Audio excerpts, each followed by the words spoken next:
Plant ప్రమాదంపై విచారణకు committee నియమించింది ప్రభుత్వం. 3 సభ్యులతో కమిటీ ఏర్పాటు చేసింది. ప్రమాదానికి గల కారణాలపై అధ్యయనం చేయనుంది. ప్రమాదం ఎందుకు జరిగింది, నిర్లక్ష్యమా లేదా మరే కారణమైన ఉందా అనే కోణంలో 3 సభ్యుల కమిటీ విచారణ చేపట్టనుంది. అటు స్టీల్ ప్లాంట్ లో జరిగిన ప్రమాదాన్ని కేంద్ర భారీ పరిశ్రమలు, ఉక్కు శాఖ మంత్రి హెచ్డి కుమారస్వామి పరిశీలించారు. మృతుల కుటుంబాలకు కేంద్రం తరపున 25 లక్షల పరిహారాన్ని ప్రకటించారు. తీవ్రంగా గాయపడిన వారికి 10 లక్షల పరిహారం ఇవ్వనున్నట్లు తెలిపారు. ఈ ఘటనపై మంత్రిత్వ శాఖ విచారణ చేపడుతోందని వెల్లడించారు. AP deputy CM Pawan Kalyan, మంత్రి నారా లోకేష్ విశాఖకు వెళ్లనున్నారు. వైజాగ్ లో పర్యటించి మృతుల కుటుంబాలను నేరుగా పరామర్శించనున్నారు. ఈ ఘటన తెలిసిన వెంటనే ఉప ముఖ్యమంత్రి పవన్ కళ్యాణ్ తీవ్ర దిగ్భ్రాంతి వ్యక్తం చేశారు. విశాఖ కలెక్టర్, పోలీస్ కమిషనర్ తో మాట్లాడి వివరాలు తెలుసుకున్నారు. క్షతగాత్రులకు మెరుగైన వైద్యం అందించాలని, బాధిత కుటుంబాలకు అండగా నిలవాలని ఆదేశించారు. మంత్రి నారా లోకేష్ కూడా ఈ ఘటనను తీరని విషాదంగా పేర్కొన్నారు. మృతుల కుటుంబాలను పరామర్శించనున్నారు నేతలు. ఈరోజు విశాఖపట్నానికి వెళ్లబోతున్నారు. డిప్యూటీ సీఎం పవన్ కళ్యాణ్, మంత్రి నారా లోకేష్ విశాఖ స్టీల్ ప్లాంట్ ప్రమాదంపై మరోవైపు విచారణ కమిటీని కూడా వేయడం జరిగింది. 3 సభ్యులతో కమిటీని ఏర్పాటు చేశారు. ప్రమాదం ఎలా జరిగింది, ఏ లోపంతో ఈ ప్రమాదం జరిగింది అనే కోణంలో ఈరోజు విచారణ చేయబోతున్నారు. విశాఖ స్టీల్ ప్లాంట్ ప్రమాదానికి సంబంధించి విచారణ జరగబోతుంది ఈ రోజు. ఇదే అంశానికి సంబంధించి మరింత సమాచారాన్ని మా ప్రతినిధి జార్జ్ మనకు అందిస్తారు. జార్జ్.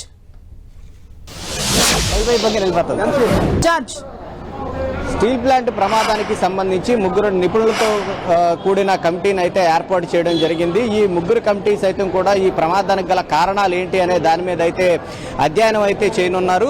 మొత్తం మీద ఈ నిన్న ఘోర ప్రమాదం అయితే సంభవించింది. ఈ ప్రమాదంలో 8 మంది మృతి చెందారు, 6గురికి తీవ్ర గాయాలయ్యాయి. వారిలో 2 పరిస్థితి సైతం కూడా విషమంగా ఉంది.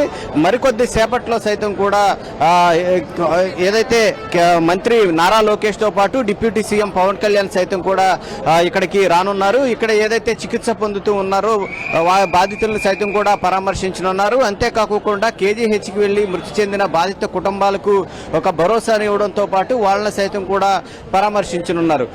ఆ తర్వాత సంఘటన స్థలానికి చేరుకొని అసలు ప్రమాదం ఏ విధంగా జరిగిందనే దాని మీద సైతం కూడా ఆయన పరిశీలించనున్నారు. ముఖ్యంగా చూసుకున్నట్లయితే కనుక మరికొద్ది సేపట్లోనే ఈ 7 హిల్స్ హాస్పిటల్కు మరికొద్ది సేపట్లో మంత్రి నారా లోకేష్ రానున్నారు. ఇప్పటికే చూసుకున్నట్లయితే కనుక జిల్లా అధికారులంతా సైతం కూడా 7 హిల్స్ హాస్పిటల్కు రావడం జరుగుతుంది. అంతేకాకుండా ఇక్కడ మెరుగైన వైద్యం అందించాలంటూ కూడా చెప్తూ ఉన్నారు. నిన్న సైతం కూడా కుమారస్వామి రావడం జరిగింది. ఎవరైతే అత్యవసర వైద్యం అవుతూ ఉందో వారికి సైతం కూడా ఎయిర్ అంబులెన్స్ సైతం కూడా ఏర్పాటు చేస్తామంటూ కూడా ఇప్పటికే ప్రకటించడం జరిగింది. అంతేకాకుండా 25 లక్షలు ఎక్స్గ్రేషియాతో పాటు పిఎం సహాయ నిధి నుంచి 2 లక్షలు సైతం కూడా ఇస్తామంటూ కూడా తెలిపారు. అయితే ఈ ఎక్స్గ్రేషియా ఏదైతే ఉందో దాన్ని పెంచాలంటూ కూడా కార్మిక సంఘాలు డిమాండ్ చేస్తూ ఉన్నాయి. దాదాపుగా ₹1 కోటి మృతి చెందిన ఒక్కొక్క కుటుంబ సభ్యులకు అందజేయాలంటూ కూడా కార్మిక సంఘాలు డిమాండ్ చేస్తూ ఉన్న నేపథ్యంలో ఆ విషయాన్ని సైతం కూడా పరిశీలిస్తామంటూ ఇప్పటికే కేంద్ర మంత్రి కుమారస్వామి అయితే తెలిపారు. ముఖ్యంగా ఈ ఘటనకు సంబంధించి అంటే ఈ ప్రమాదానికి సంబంధించి ఈ ప్రమాదం ఏ విధంగా జరిగింది, ఎందువల్ల జరిగింది, ముఖ్యంగా కార్మిక సంఘాలు ఆరోపిస్తూ ఉన్నట్లు మెయింటెనెన్స్ లోపం ఏమైనా ఉందా, అలాగే నాసిరక పరికరాలు వాడుతున్నారు, కాలం చెల్లిన యంత్రాలను సైతం కూడా వాడుతున్నారంటూ కూడా ఇప్పటికే వాళ్ళు ఆరోపణలు అయితే చేశారు. వాటిలో ఎంతవరకు కూడా వాస్తవం ఉందనేది ఈ ఏదైతే 3 నిపుణులతో కమిటీ చేశారో వాళ్ళు తేల్చాల్సి ఉంటుంది.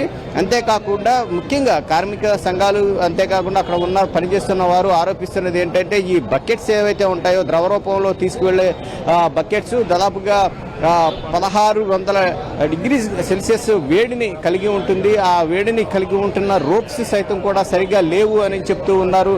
ఆ రోప్స్ సరిగ్గా లేకపోవడం కారణంగానే ఒక్కసారిగా తెగిపడి అక్కడ ఉన్న కార్మికులకి మృత్యువాత పడ్డారంటూ కూడా చెప్తూ ఉన్నారు. ఎందుకంటే అది నడిచే ప్రక్రియ చూసుకున్నట్టయితే కనుక చాలా దూరంగా ఉంటారు, కానీ ఆ ప్రమాదం ఒక్కసారిగా అది కింద పడటం, అంతేకాకుండా ఆ కింద పడిన నేపథ్యంలో కార్మికులందరూ పరుగులు తీసే క్రమంలో ఆ ద్రవ రూపంలో ఉన్న వాటిల్లో జారి పడిపోవడం వంటివి జరిగినాయి. ఈ క్రమంలోనే వాళ్ళు తీవ్ర గాయాలు పాలవడం, చాలా వరకు కూడా మృతి చెందడం జరిగింది. వాళ్ళు ఎటు తప్పించుకోలేని పరిస్థితి, ఎందుకంటే అది ఒక్కసారిగా పడిన నేపథ్యంలో దట్టంగా మంటలు అములుకున్నాయి.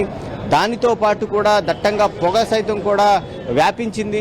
ఎవరు కూడా లోపలికి వెళ్ళలేని పరిస్థితి, ఎందుకంటే అంత వేడి అనేది అక్కడ ఉంటుంది కాబట్టి అక్కడ ఎవరు కూడా లోపలికి వెళ్ళలేని పరిస్థితి అయితే నెలకొని ఉంది. ఆ సందర్భంలో ఇటు అగ్నిమాపక సిబ్బంది సైతం కూడా సహాయక చర్యలు చేపట్టేందుకు కాస్త ఆటంకం ఏర్పడింది. దాదాపుగా అర్ధరాత్రి 1 గంట వరకు కూడా ఈ సహాయక చర్యలు అనేవి చేపట్టారు. అంతేకాకుండా ఈ ప్రమాదానికి ఏ విధంగా జరిగింది అనే దాని మీద సైతం కూడా హుటహుటిన కేంద్ర మంత్రులు సైతం కూడా వచ్చి అక్కడ సీఎండీతో భేటీ అయ్యారు. మొత్తం మీద ఇటు ఈ ప్రమాదానికి సంబంధించి పూర్తిగా యాజమాన్యం నిర్లక్ష్యం కారణంగానే ఈ ప్రమాదం అనేది చోటు చేసుకుంది అంటూ కూడా కార్మికులు పెద్ద ఎత్తున ఆరోపణలు అయితే చేస్తూ ఉన్నారు. ఎప్పటి నుంచో కూడా మెయింటెనెన్స్ లోపం ఉంది, అంతేకాకుండా కాలిన చెల్లిన యంత్రాలు వాడుతూ ఉన్నారు, నాసిరకమైన ముడిసరుకులు వాడుతూ ఉన్నారు. దాని చేతనే ఇలాంటి ప్రమాదాలు అనేవి చోటు చేసుకుంటున్నాయి. తరచూ కూడా ఈ SMS 2 విభాగంలో అయితేనేమి కానీ, SMS 1 విభాగంలో అయితేనేమి కానీ మరామతులు చేయడంలో తీవ్ర వైఫల్యం చెందుతూ ఉన్నారు. మరామతుల విషయంలో సైతం కూడా యాజమాన్యం నిర్లక్ష్యంగా వహిస్తూ ఉంది. అంతేకాకుండా భద్రతాపరమైన లోపాలు సైతం కూడా స్టీల్ ప్లాంట్లో ఉన్నాయంటూ కార్మిక సంఘాలు అయితే ఆరోపణలు అయితే చేశారు. దీనికి పూర్తిగా బాధ్యత వహించాలంటూ కూడా వాళ్ళు పెద్ద ఎత్తున డిమాండ్ చేస్తూ ఉన్నారు. మరొక వైపు మరికొద్ది సేపట్లోనే ఈ మృతి చెందిన వారు ఎవరైతే ఉన్నారో ఈ ఎంప్లాయీస్ దాదాపుగా 5 ఎంప్లాయీస్ ఉన్నారు, మరొక 3 కాంట్రాక్ట్ కార్మికులు ఉన్నారు. ఈ మృతి చెందిన వారందరికీ సైతం కూడా మరికొద్ది సేపట్లో పోస్ట్ మార్టం నిర్వహించనున్నారు. పోస్ట్ మార్టం నిర్వహించిన అనంతరం వారికి అక్కడే ఉన్న వాళ్ళ బంధువులకు మృతదేహాలను సైతం కూడా అప్పచెప్పనున్నారు. వారందరికీ సైతం కూడా, ఎందుకంటే ఈ ప్రమాదం జరిగిన వెంటనే వాళ్ళు ఎంప్లాయీస్ మృతి చెందారు కాబట్టి వాళ్ళందరి కుటుంబ సభ్యుల్లో ఒక మనోధైర్యం నింపేందుకు ఇటు మంత్రి నారా లోకేష్తో పాటు డిప్యూటీ సీఎం పవన్ కళ్యాణ్ సైతం కూడా స్వయంగా వచ్చి వాళ్ళని పరామర్శించనున్నారు. అంతేకాకుండా వాళ్ళ కుటుంబ సభ్యులకు అండగా నిలిచేందుకు ఇప్పటికే కొన్ని వారు ఎక్స్గ్రేషియాతో పాటు వారి పిల్లలకు సైతం కూడా ఉద్యోగ అవకాశాలు, అలాగే వారు చదువుకునేంత వరకు కూడా చదివించే బాధ్యత సైతం కూడా ప్రభుత్వమే తీసుకుంటుందని ఇప్పటికే ప్రకటించిన నేపథ్యంలో వాళ్ళందరికీ కూడా ఒక భరోసానైతే ఇవ్వనున్నారు. స్టీల్ ప్లాంట్ ప్రమాదానికి సంబంధించిన సమయంలో చూసుకున్నట్లయితే కనుక అక్కడ పెద్ద ఎత్తున అయితే అంటే ఆ ప్రమాదం సమయంలో మొత్తం కూడా అక్కడ భీతావహ వాతావరణం అయితే నెలకొని ఉంది. ఎందుకంటే వారి యొక్క డెడ్ బాడీస్ ఏవైతే ఉన్నాయో అవన్నీ కూడా ఆ ద్రవం పడిన నేపథ్యంలో మొత్తం కూడా ఖాళీ బూడిదైపోయిన పరిస్థితి కనిపించింది. ఎవరు మృతదేహాలు ఏమిటి అనేది గుర్తుపట్టడానికి కూడా వీల్లేనంత విధంగా ఆ మృతదేహాలు అయితే మారిపోయాయి. అక్కడ అంతా కూడా రోదనలతో స్టీల్ ప్లాంట్ జనరల్ హాస్పిటల్ అంతా కూడా రోదనలతో మిన్నంటింది. ప్రస్తుతానికి 6 అయితే ఈ హాస్పిటల్స్ వద్ద చికిత్స పొందుతున్నారు. వారిలో సైతం కూడా ఇద్దరి పరిస్థితి విషమంగా ఉన్నట్లు తెలుస్తూ ఉంది. అయితే ఈ ప్రమాదం ఏ విధంగా జరిగింది, ఎందువల్ల జరిగింది అనే దాని మీద పూర్తిగా అయితే ఇప్పుడు నిపుణుల కమిటీ సైతం కూడా అధ్యయనం చేయనుంది. అధ్యయనం చేసిన తర్వాత ఆ నివేదికను సైతం కూడా అక్కడ ఉన్న కేంద్ర మంత్రులకు సైతం కూడా సమర్పించనుంది. ఆ తర్వాత ఈ స్టీల్ ప్లాంట్ల యొక్క లోపాల మీద సైతం కూడా ఒక చర్యలు అయితే తీసుకునే అవకాశం అయితే కనిపిస్తూ ఉంది. కార్మిక సంఘాలు చెప్పిన నేపథ్యంలో స్టీల్ ప్లాంట్ నిర్లక్ష్యం వైఖరి ఏమైనా ఉందా, భద్రతాపరమైన లోపాలు ఏమైనా ఉన్నాయా, మెయింటెనెన్స్ లోపాలు ఏ విధంగా ఉన్నాయి, ఎటువంటి పరికరాలు లోపల మార్చాల్సి ఉంది అనే దాని మీద సైతం కూడా ఒక నిర్ణయం అయితే తీసుకునే అవకాశం ఉంది. కానీ ఇలాంటి ప్రమాదాలు పునరావృతం కాకుండా చూడాల్సిన అవసరం ఎంతైనా ఉంది. ఎందుకంటే స్టీల్ ప్లాంట్లో చూసుకున్నట్లయితే 2013లో సైతం కూడా భారీ ప్రమాదం అయితే సంభవించింది. ఆ ప్రమాదంలో దాదాపుగా 19 మంది మృతి చెందారు.